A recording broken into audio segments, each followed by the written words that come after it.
Aujourd'hui, je vais vous parler de deux œuvres emblématiques du musée qui sont à la fois source de fascination et de peur. Il s'agit de nos deux momies. Suivez-moi.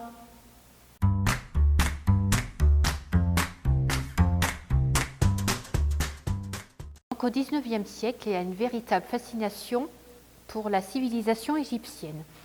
Les Européens se fascinent notamment pour ce désir d'éternité qu'ont les Égyptiens avec la momification. Au XIXe siècle, donc, il y a un véritable trafic en Égypte, beaucoup de pillages de tombes.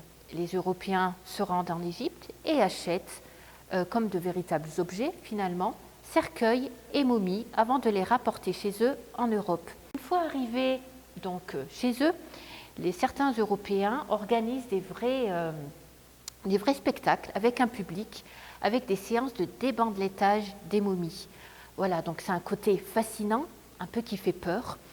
Et d'autres momies ont encore un peu moins de chance, si on peut dire. Certaines sont réduites en poudre pour faire de l'engrais, d'autres servent de combustible pour les machines à vapeur, et d'autres servent encore de pigments pour les peintres. Dans ce contexte, nos deux momies sont rapportées d'Égypte par des notables du Puy et qui vont les donner au musée dans les années 1830. D'ailleurs, la momie que vous avez devant vous est un des premiers objets qui entrent dans les collections du musée. Les bandelettes ont malgré tout été enlevées au niveau des pieds et du visage, certainement pour étudier aussi cette momie-là.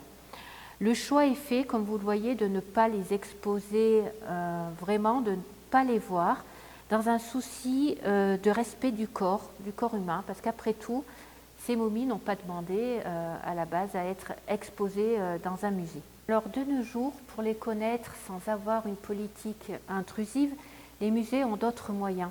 Ainsi, en 2015, le musée Crozatier a apporté les deux momies à l'hôpital Émile Roux pour passer un scanner.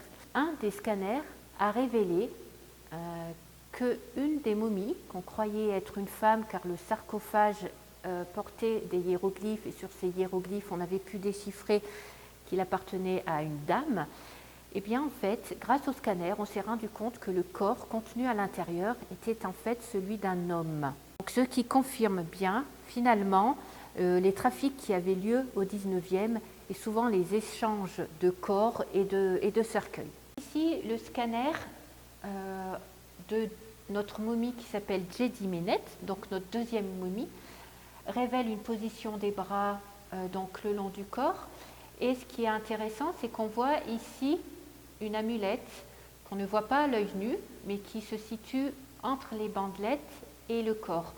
Donc simplement pour dire que les amulettes étaient très importantes pour les Égyptiens car elles protégeaient le corps et l'aidaient à passer dans l'au-delà et à pouvoir survivre finalement pour l'éternité. Donc je vous invite maintenant à venir au musée dès qu'il sera ouvert pour découvrir toute cette collection égyptienne. Merci, au revoir.